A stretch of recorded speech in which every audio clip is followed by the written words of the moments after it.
Sean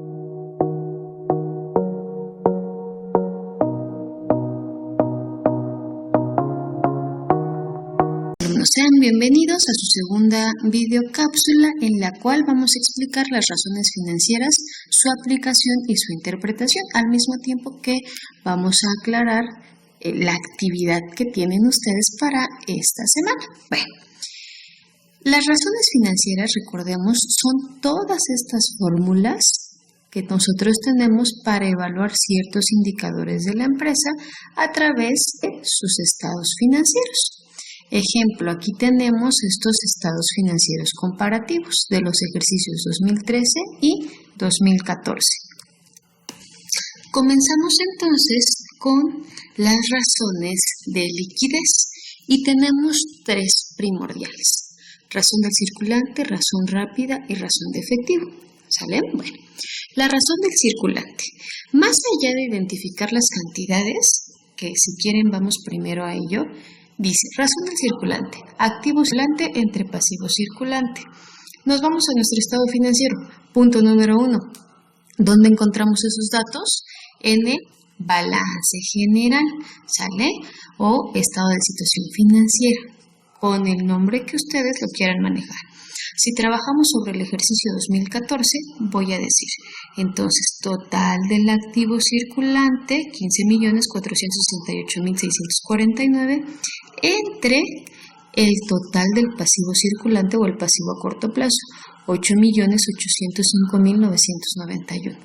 Pero, ¿qué es lo que realmente nos interesa de esta razón? Verificar si con nuestros activos somos capaces de cubrir nuestros pasivos circulantes en ambas instancias. ¿Qué quiere decir?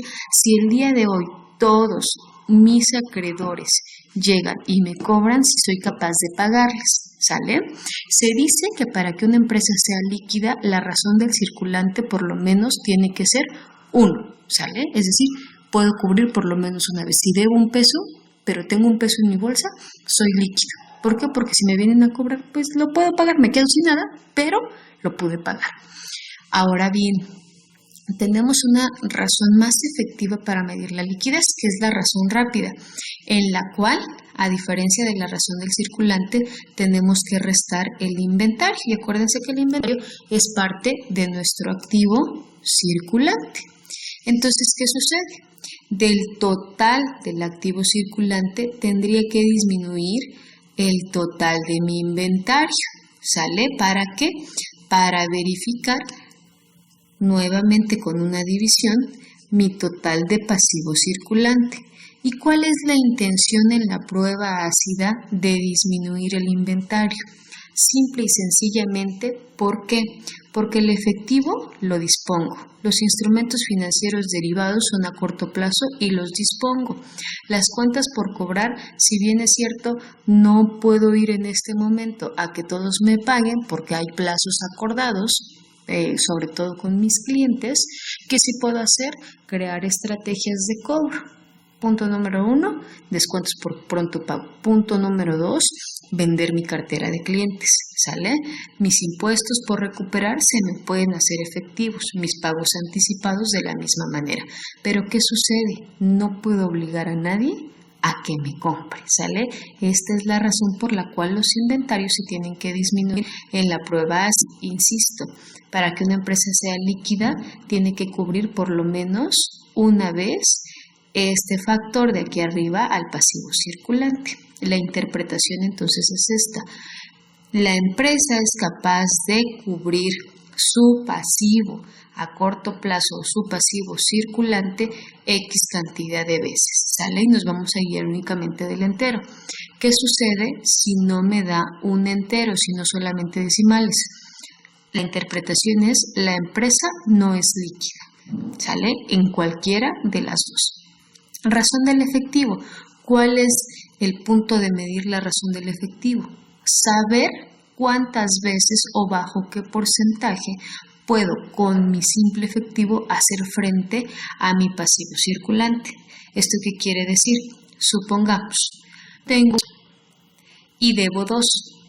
Estaríamos diciendo que 1 entre 2 es 0.5, por lo tanto, soy capaz de hacer frente a mi pasivo circulante con el total de mi efectivo. Esa es la interpretación. Las razones financieras es la interpretación que sacamos al respecto de estas.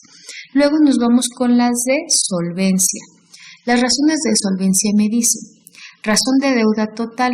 Esto me ayuda a medir, si ustedes se dan cuenta, en la formulita, digo, activos totales menos capital total.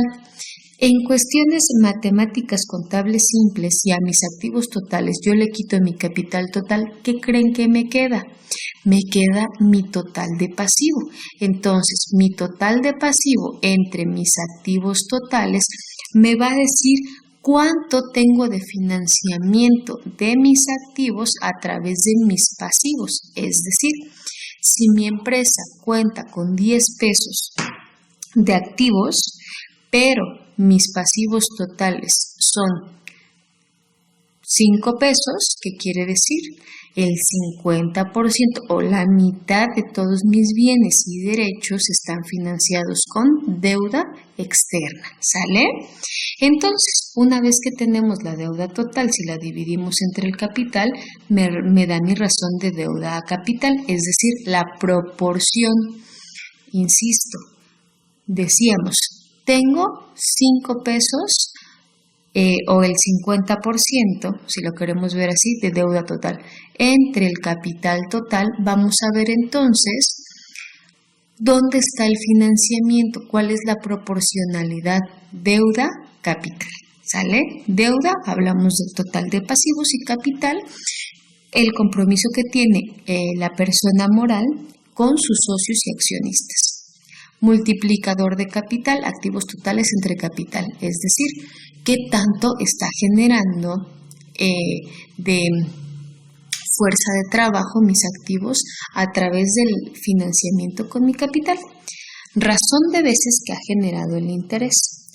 Utilidad antes de intereses e impuestos entre intereses, es decir, cuánto estoy generando de intereses a través de mis operaciones.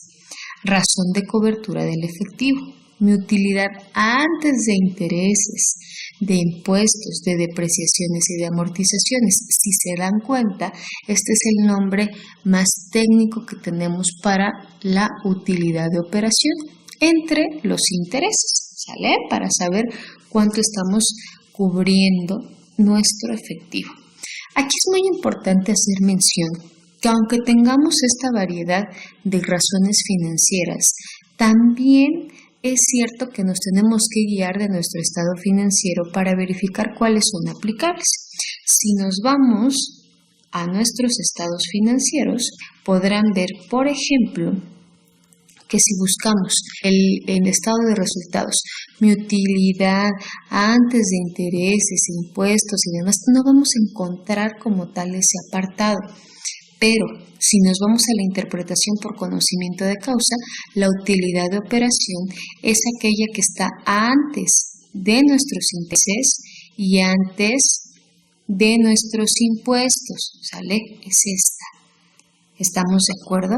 Pero insisto, no siempre las razones tienen que ser aplicadas en su totalidad, porque habrán momentos en los que desconocemos la información, sobre todo cuando los estados financieros no son propios, ¿sale? Hay mucha información administrativa que tenemos que tener conocimiento de causa para poder aplicar las razones, pero a lo que voy es a la interpretación.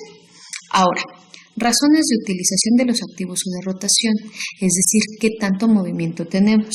La razón de rotación del inventario, esta es bien importante porque entre mayor sea la cantidad de enteros que nos den, mayor será la cantidad de ventas o la cantidad de veces que nuestro inventario sale y por ende vuelve a entrar. Es decir, si sale muchas veces quiere decir que vendemos mucho y por lo tanto la rotación de nuestro inventario es lo mismo.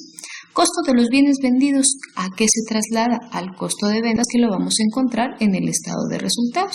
Aquí está. Entre nuestro inventario, ese lo encontramos, acuérdense, en el apartado de activo circulante del balance general. Una vez que tenemos ese resultado, 365 días entre esta rotación nos dirá los días de venta en el inventario. La misma historia sucede con nuestras ventas en relación a la capacidad que nosotros tenemos para cobrar las deudas de nuestros clientes a través de la razón de rotación de las cuentas por cobrar. Y cada cuántos días me están pagando. Ahora bien, las razones de rentabilidad. Ustedes aquí tienen el margen de utilidad y hablamos de la utilidad neta. Utilidad neta sobre ventas. Y esto nos va a decir, ejemplo, en tantos por peso, ¿cuánto estoy ganando? Generalmente, si nosotros nos vamos al estado financiero y decimos, vamos a dividir la utilidad neta consolidada. ¿Por qué es consolidada? Porque acuérdense que aquí hay un corporativo, ¿sale? Lo que habíamos hablado en la unidad anterior. Hay un corporativo que es Gruma, tiene a sus subsidiarias, a sus hijitas, entonces todos juntan su contabilidad y se consolida, se hacen uno mismo. Entonces, divido los 4.456.780 entre los 49.935.328. De entradita sabemos que un número entero no nos va a dar, ¿sale? ¿Por qué? Porque nuestras ventas son mayores. ¿Esto qué quiere decir? Que en tantos por uno o por cada peso vamos a saber cuántos centavos estamos recuperando, ¿sale? Supongamos, tengo de ventas 10 pesos y tengo de utilidad neta consolidada, se me ocurre 2 pesos, ¿sale? Entonces si tenemos 2 entre 10, ¿qué sucede? Nos da 0.20, ¿verdad? Entonces, ¿qué pasa? Vamos a decir que por cada peso de inversión estamos recuperando 20 centavos netos, ¿sale? Por lo tanto, ¿qué va a llegar a suceder? Las razones de rentabilidad, insisto, la interpretación es tanto por peso, cuántos centavos por cada peso de venta estoy recuperando. Si bien en nuestro listado no lo tenemos, en la tarea de algunos de ustedes lo pude observar. Tienen razones de rentabilidad que no solamente comparan a la utilidad neta, sino cada uno de los rubros de la utilidad. Por ejemplo, la utilidad bruta, donde dividimos utilidad bruta entre ventas netas, utilidad de operación entre ventas netas, utilidad antes de impuestos entre ventas netas. ¿Sale? ¿Esto para qué? Para que nosotros podamos ir viendo la disminución en tantos por peso desde la utilidad bruta hasta la utilidad neta. Nos vamos a dar cuenta que en la utilidad bruta posiblemente podríamos decir, bueno, por cada peso estoy recuperando 50 centavos. Pero para llegar a la utilidad de operación, por cada peso estoy recuperando 30 centavos. Entonces ya hay 20 centavos de diferencia que me dice, caray, entonces quiere decir que donde más te llevas de las erogaciones que disminuyen a las ganancias son en los gastos de operación. Esta interpretación y sobre todo esta graficación de la comparación de las ventas con cada uno de los rubros de la utilidad, ¿a qué me va a llevar? A tener un amplio panorama para saber cuál es mi foco rojo o dónde tengo la mayor erogación, saber si esta es justificada y es plena o saber si se tiene que atender y tomar acciones para combatir esos elementos y que el margen de utilidad sea mayor y por lo tanto mi empresa sea más rentable de lo que ya es. Ahora bien, tenemos rendimiento sobre los activos, utilidad neta entre activos totales. ¿Esto qué quiere decir? ¿Cuánto está contribuyendo mis activos para la generación de utilidades? Rendimiento sobre el capital. ¿Cuánto está contribuyendo mi capital para poder generar utilidades? ¿Sale? Entonces, esto es bien importante. ¿Qué les recomiendo que ustedes siempre midan en las razones de rentabilidad? Margen de utilidad bruta, repito, margen de utilidad bruta entre ventas, margen de utilidad operativa, que es utilidad operativa, utilidad de operaciones entre ventas, y margen de utilidad neta, que es la que tienen ustedes aquí, utilidad neta entre ventas. Con estos 3 indicadores vamos a saber sobre todo cuál es la tendencia de decrecimiento de nuestra utilidad respecto de nuestras ventas y vamos a identificar dónde está el foco mayor de erogaciones, siempre, ¿sale? Y estas dos, rendimiento sobre activo y rendimiento sobre capital. Ahora bien, razones de valor de mercado nos establecen cómo va a ser la razón de precio-utilidad. Ojo, como habíamos visto en la unidad anterior, una cosa es el precio de la acción y otra cosa es la utilidad que genera. No siempre van ligados. Puede ser una acción muy cara, pero no me va a generar una gran utilidad. Se tendría que decir en lo ideal que esto pueda tener esa paridad. Pero insisto, como les decía al inicio del video, generalmente cuando somos personas externas, lo que nosotros conocemos es el precio por acción. En cuanto me están vendiendo la acción, las utilidades por acción generalmente no las conocemos, ¿sale? Porque son elementos reservados. Ahora, razón de valor de mercado a valor en libros. ¿Qué quiere decir esto? Una cosa es el valor de mercado, en cuánto se están vendiendo las acciones entre los inversionistas. Y otra cosa es en cuánto realmente la empresa tiene evaluada su acción en sus libros, ¿sale? Por eso es importante medir esto, pero ¿a quién le interesa y quién puede realizar esto? La parte administrativa de la empresa que conoce ambas partes. El múltiplo del valor de la empresa. Para empezar, habría que definir qué es el valor de la empresa. Como ustedes lo vieron en su tecnolectura, el valor de la empresa no es nada más y nada menos que lo que nosotros conocemos como crédito mercantil, esa plusvalía que tiene la empresa. Entonces, el múltiplo de valor de la empresa está directamente relacionado con la utilidad antes de impuestos, intereses, depreciaciones y amortizaciones, pero al mismo tiempo que la razón de precio-utilidad, estas únicamente las generan la administración como tal. Entonces, recapitulando, la importancia de las razones financieras es la interpretación. Para saber si soy líquido, para saber si soy solvente, para saber cuál es la rotación de mis actividades y mi rentabilidad. De tal manera que con la información que contamos, va a ser con la cual nosotros vamos a poder generar nuestra información, muchas veces limitada, pero no importa lo limitado de la información, sino los datos relevantes que con esa información vamos a obtener.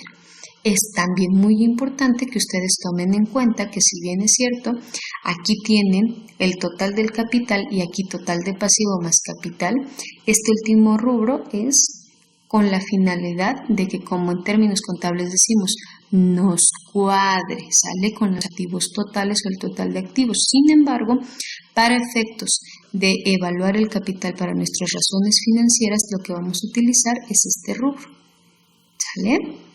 La penúltima cifra de ambos ejercicios. Bueno, espero que esto les haya ayudado un poquito para poder comenzar a trabajar poco a poco sus razones financieras. Saben que quedo a las órdenes para lo que necesiten en los medios institucionales y también en los medios personales para el asesoramiento de la aplicación de las razones financieras. Cuídense mucho. Hasta pronto.